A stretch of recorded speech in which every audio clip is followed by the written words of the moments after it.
मेरे प्यारे दोस्तों नमस्कार। वेदार्थ क्लासेज के इस यूट्यूब चैनल पर आप सभी का स्वागत है। दोस्तों आज की क्लास में हम लोग 10वीं क्लास के हिंदी के 50 ऐसे वीवीआई ऑब्जेक्टिव सवाल को देखने वाले हैं जो कि आपकी 10वीं के फाइनल परीक्षा की दृष्टि से काफ़ी महत्वपूर्ण है और ये सभी के सभी सवाल दोस्तों आपसे परीक्षाओं में बार बार पूछे जाते हैं। तो आइए दोस्त देखते हैं कि पहला सवाल क्या है। यदि आप हमारे चैनल पर नए हैं तो चैनल को सब्सक्राइब कर दीजिए, इस वीडियो को लाइक कर दीजिए। यदि आपका कोई भी दोस्त मित्र भाई बहन 10वीं की कंप्लीट तैयारी करना चाहते हैं तो इस वीडियो को शेयर करके सब्सक्राइब जरूर करवाइए। और देखिए पहला सवाल आपकी स्क्रीन पर दिया गया है कि बिस्मिल्लाह खां के मामा जी का नाम क्या था। जो बिस्मिल्लाह खां जी थे, शहनाई वादक बिस्मिल्लाह खां जी थे, उनके मामा जी का नाम क्या था। कि उनके मामा जी का नाम दोस्तों सादिक हुसैन था। ऑप्शन नंबर सी हो जाएगा इसका सही उत्तर। और देखिए दोस्तों अगला सवाल दिया गया है कि रसूलन बाई कौन थी। और ये जो सवाल है 2020 के सेकेंड शिफ्ट में और 2025 के प्रथम शिफ्ट में पूछा गया है। आप लोग सभी 50 सवालों को देखिएगा और देखिएगा कि कैसे कैसे सवाल आपसे परीक्षा में पूछे गए हैं और कितनी बार पूछे गए हैं। उन सभी सवालों को आप लोग ध्यान से देखिएगा और याद रखने का प्रयास कीजिएगा कि हाँ ये जो सवाल है इसका सही उत्तर यही होगा। तो रसूलन बाई जो कौन थी, तो रसूलन बाई एक गायिका थी। ऑप्शन नंबर बी हो जाएगा इसका सही उत्तर। अगला सवाल है कि अनामिका जी के पिताजी का नाम क्या था। जो अनामिका जी है, जिनके अक्षर ज्ञान के लेखक अनामिका जी है, उनके पिताजी का नाम क्या था। यह भी 2 बार आपसे सवाल पूछा है, ध्यान में रखिएगा, 2022 के प्रथम शिफ्ट में और 2023 के प्रथम शिफ्ट में। तो अनामिका जी के पिताजी का नाम श्याम नंदन किशोर था। ऑप्शन नंबर ए हो जाएगा इसका सही उत्तर। अगला सवाल है पंडित बिरजू महाराज का जन्म कब हुआ था। तो पंडित बिरजू महाराज जी का जन्म 4 फरवरी 1938 ईस्वी को हुआ था। सही उत्तर हो जाएगा ऑप्शन नंबर बी। इसका करेक्ट आंसर हो जाएगा ऑप्शन नंबर बी। और जो पंडित बिरजू महाराज जी थे वो एक प्रसिद्ध नर्तक थे, कथक नृत्य करते थे। ऑप्शन हो जाएगा, ठीक है। अगला सवाल है कि पंडित बिरजू महाराज का संबंध है। तो पंडित बिरजू महाराज एक कथक नृत्य से संबंध रखते हैं। ऑप्शन नंबर सी हो जाएगा इसका सही उत्तर। अगला सवाल है कि हिरोशिमा के कवि कौन है। हिरोशिमा के कवि कौन है। तो हिरोशिमा के कवि जो दोस्त हैं उनका नाम है अगे। और ये भी सवाल पूछा गया कि अगे का पूरा नाम क्या है। तो अगे जी का पूरा नाम हीरानंद सचितानंद हीरानंद वात्स्यायन अगे है। सचितानंद हीरानंद वात्स्यायन अगे है। ऑप्शन क्या हो जाएगा दोस्तों, सी हो जाएगा। अगला सवाल दिया गया कि हिंदी लिखी जाती है, हिंदी किस लिपि में लिखी जाती है। तो सभी लोगों को बच्चा बच्चा को मालूम है कि जो हिंदी लिखी जाती है वो देवनागरी लिपि में लिखी जाती है। अगला सवाल है 3 बेटों की माँ कौन है। 3 बेटों की माँ कौन है। तो 3 बेटों की माँ है दोस्तों सीता। और सीता के 3 लड़के, एक का नाम कैलाश, दूसरा का नाम नारायण और तीसरे का नाम क्या था, बीजू था। ऑप्शन नंबर सी हो जाए बी हो जाएगा इसका सही उत्तर। 3 बेटों की माँ कैलाश, नारायण और बीजू की माँ कौन है, सीता है। अगला सवाल है वल्ली अमाल किस गांव से आई थी। तो जो वल्ली अमाल थी अपने पुत्री पपत्ती को लेकर मुनांडी पट्टी से आई थी। कहाँ आई थी, तो मदुरई आई थी अपने बेटी पपत्ती की बुखार की इलाज करवाने के लिए। अगला सवाल है कि पपत्ती क्यों बेहोश पड़ गई थी। तो पपत्ती को बहुत तेज बुखार आ गया था, उसी कारण पपत्ती जो थी वो क्या हो गई थी दोस्त, बेहोश पड़ गई थी। ये 3 बार आपसे परीक्षा में पूछा है, 2020 के प्रथम शिफ्ट, 22 में और 24 में। तो तेज बुखार के कारण पपत्ती बेहोश पड़ गई थी। अगला सवाल है कि माँ जी ने किसे गौशालाओं की उपमा देती थी। तो जो माँ थी, मंगू की माँ थी, किसे गौशालाओं की उपमा देती थी। तो अस्पताल को गौशालाओं की उपमा देती थी। ऑप्शन नंबर बी हो जाएगा इसका सही उत्तर। अगला सवाल है कि स्वामी विवेकानंद जी ने वेदांतियों का वेदांती किसे कहा है। तो स्वामी विवेकानंद जी ने वेदांतियों का वेदांती किसे कहा है। तो इसका सही उत्तर हो जाएगा मैक्स मुलर को। भारत से हम क्या सीखे, इनके लेखक कौन है, मैक्स मुलर साहब है। उन्हीं को विवेकानंद जी ने वेदांतियों का वेदांती कहा है। अगला सवाल है कि सेन साहब की कार की कीमत क्या थी। जो सेन साहब थे, 20 के दांत में एक वर्णन है, करेक्टर है सेन साहब। उनकी कार जो थी उनके प्राइस क्या था। तो सेन साहब की कार की कीमत 7,500 रुपया था। अगला सवाल है कि नलिन बिलोचन शर्मा का जन्म कहाँ हुआ था। तो नलिन बिलोचन शर्मा जी का जन्म पटना में हुआ था और पटना के बदर घाट में हुआ था। ऑप्शन नंबर सी हो जाएगा इसका करेक्ट आंसर। अगला सवाल है कि the caste in India their mechanism किनकी रचना है। The caste in India their mechanism किनकी रचना है। तो इसका सही उत्तर हो जाएगा डॉक्टर भीमराव अम्बेडकर की रचना है। अगला सवाल है कि जो नर दुख में दुख नहीं माने यह किस लेखक की कृति है? तो जो नर दुख में दुख नहीं माने यह गुरु नानक जी की कृति है। अगला सवाल है कि दही वाली मंगमा कहानी किस भाषा से अनुदित है? तो जो दही वाली मंगमा है, यहाँ पर संगमा हो गया लेकिन यहाँ पर होना चाहिए मंगमा। तो दही वाली मंगमा जो कहानी है यह कन्नड़ भाषा से अनुदित है। ऑप्शन नंबर बी हो जाएगा इसका सही उत्तर।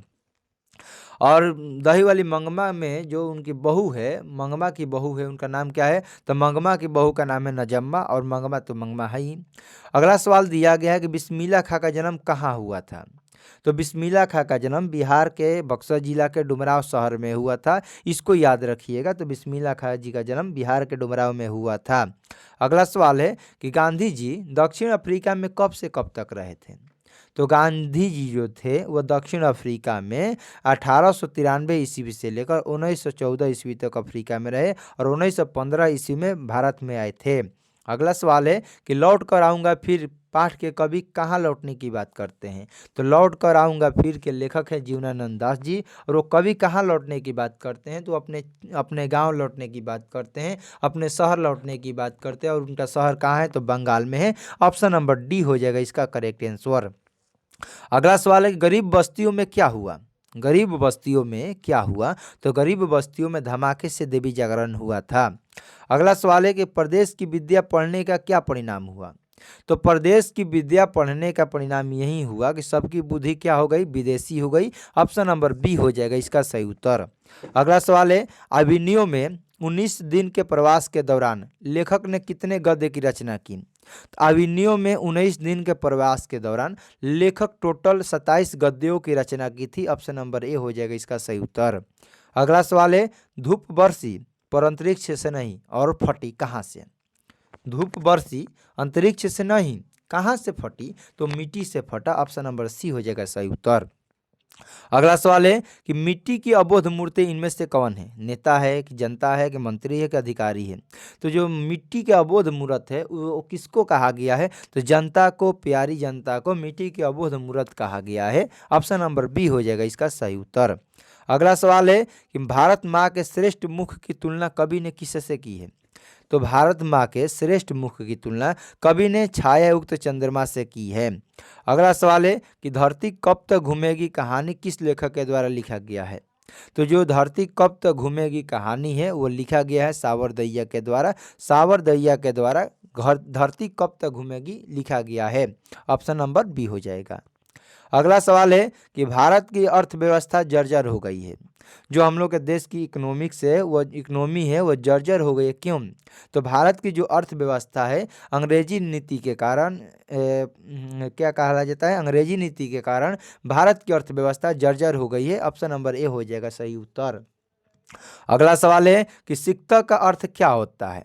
तो सिक्ता का अर्थ होता है दोस्तों मुम। मुम मतलब सिक्तक होता है। ये भी 2 बार आपसे परीक्षा में पूछा है, तो आप लोग इसके ऊपर थोड़ा सा गौर करिएगा। अगला सवाल है कि ललित निबंध कौन है? मछली है कि नाखून क्यों बढ़ते हैं? बहादुर है कि नौबत खाने में इबादत है? तो जो ललित निबंध है और नाखून क्यों बढ़ते हैं, यह हजारी प्रसाद द्विवेदी जी के द्वारा लिखा गया है। यह एक प्रकार का क्या है? ललित निबंध है। अगला सवाल दोस्तों देखने से पहले यदि आप लोग क्लास पसंद आ रहा है तो क्लास को सब्सक्राइब जरूर कर दीजिए। इस वीडियो को साथ में क्लास को लाइक कर दीजिए और एक छोटा सा प्यारा सा कमेंट कर दीजिए और अपने दोस्तों के पास शेयर करना मत भूलिएगा। अगला सवाल दिया गया है कि मेनिंजाइटिस का संबंध किससे है? जो मेनिंजाइटिस है वह उसका संबंध बुखार से है। और जो किताब आप लोग हिंदी में मेनिंजाइटिस बुखार किसको हुआ था? तो मेनिंजाइटिस का बुखार दोस्तों किसको हुआ था? तो वह हुआ था पापती को। ऑप्शन नंबर ए हो जाएगा इसका सही उत्तर। अगला सवाल है कि रात में रोशनी जलती रहने से इसे नींद नहीं आती है, यह किसने कहा? तो रात में रोशनी जलती रहने से इसे नींद नहीं आती है, यह कथन मंगू की माँ का है। ऑप्शन नंबर डी हो जाएगा इसका सही उत्तर।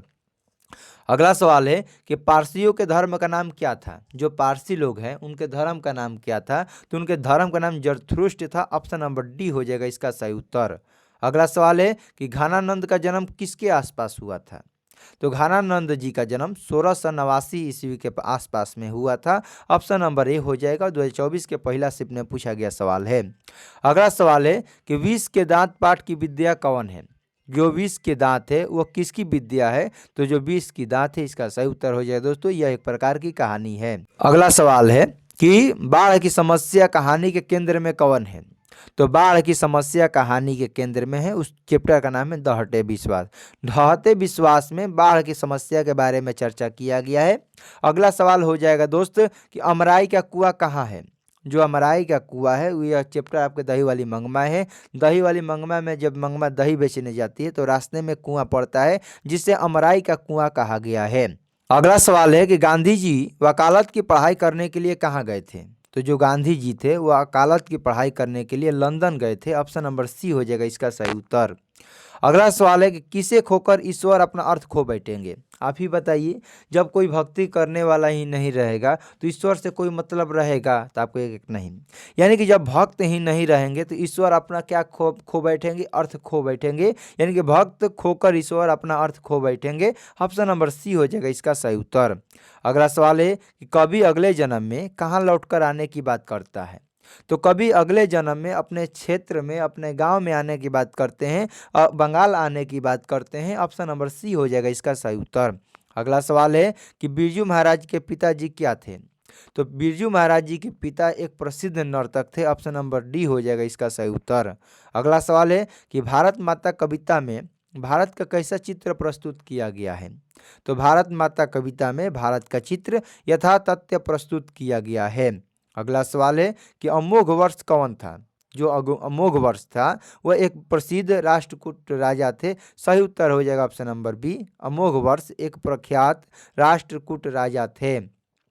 अगला सवाल है कि कैलाश ने अपने भाइयों को कब बुलाया? जो कैलाश था, कैलाश, नारायण, बिजू, ये तीन भाई थे। अपनी माँ के रखने के संबंध में, माँ को बंटवारा करने के संबंध में वह सुबह में अभी अपने सभी भाइयों को बुलाया था कि मेरी माँ 1 महीना रह रही है, 1 महीना तेरे पास रही, 1 महीना तेरे पास रहेगी। इसी नियम को बढ़ाने चढ़ाने के लिए सुबह में उन भाइयों ने क्या किया था? मीटिंग किया था। अगला सवाल है कि सीता रुआंसी क्यों हो गई? जो सीता थी वो दुखी क्यों हो गई? तो सीता जो थी अपने काला ओढ़ना को देखकर दुखी हो गई थी। अगला सवाल है कि हजारी प्रसाद द्विवेदी द्वारा रचित पाठ कौन है? तो हजारी प्रसाद द्विवेदी जी के द्वारा नाखून क्यों बढ़ते हैं यह चैप्टर लिखा गया है, यह पाठ लिखा गया है। तो नाखून क्यों बढ़ते हैं यह हजारी प्रसाद द्विवेदी जी के द्वारा लिखा गया है। अगला सवाल है कि मंगू को भर्ती करने के लिए माँ ने किसे पत्र लिखकर बुलवाया? तो मंगू को भर्ती करने के लिए माँ ने अपने बड़े पुत्र को लेटर लिखकर, पत्र लिखकर बुलवाया था। अगला सवाल है नलिन बिलोचन शर्मा जी का जन्म कब हुआ? तो नलिन बिलोचन शर्मा जी का जन्म 18 फरवरी 1916 ईस्वी को हुआ था। सही उत्तर हो जाएगा ऑप्शन नंबर बी। नलिन बिलोचन शर्मा जी का जन्म 1916 ईस्वी को 18 फरवरी को हुआ था। अगला सवाल है कि लक्ष्मण का पति कहाँ नौकरी करता था? तो लक्ष्मी का जो पति था उसका नाम था लक्ष्मण। और लक्ष्मण कहाँ नौकरी करता था? तो लक्ष्मण कलकत्ता में नौकरी करता था। सही उत्तर हो जाएगा ऑप्शन नंबर डी। और लक्ष्मी की पति का नाम क्या था? तो लक्ष्मी की पति का नाम लक्ष्मण था। अगला और हम लोग का अंतिम सवाल कि सात कोड़ी होता कहाँ के कथाकार हैं? तो जो सात कोड़ी होता है वह उड़िया भाषा के कथाकार हैं। ऑप्शन नंबर सी हो जाएगा इसका सही उत्तर। तो चलिए दोस्त, आज हम लोगों ने टोटल 50 हिंदी के ऑब्जेक्टिव सवालों को देख लिया। आप लोगों को क्लास कैसा लगा कमेंट में ज़रूर बताइए। आप लोगों ने कितने सवालों का सही जवाब दिया इसका भी आंसर आप लोगों को कमेंट में ज़रूर बताना है। और ऐसे ही वीडियो देखने के लिए आप हमारे चैनल को सब्सक्राइब जरूर कीजिए। इस वीडियो को लाइक करना मत भूलिए। और आप लोग अपने, यदि आपका कोई भी दोस्त, मित्र, भाई बहन 10वीं कंप्लीट तैयारी करना चाहते हैं तो इस वीडियो को शेयर करके सब्सक्राइब जरूर करवाइए। मिलते हैं अगले क्लास में, तब तक के लिए आपको जय हिंद, जय भारत।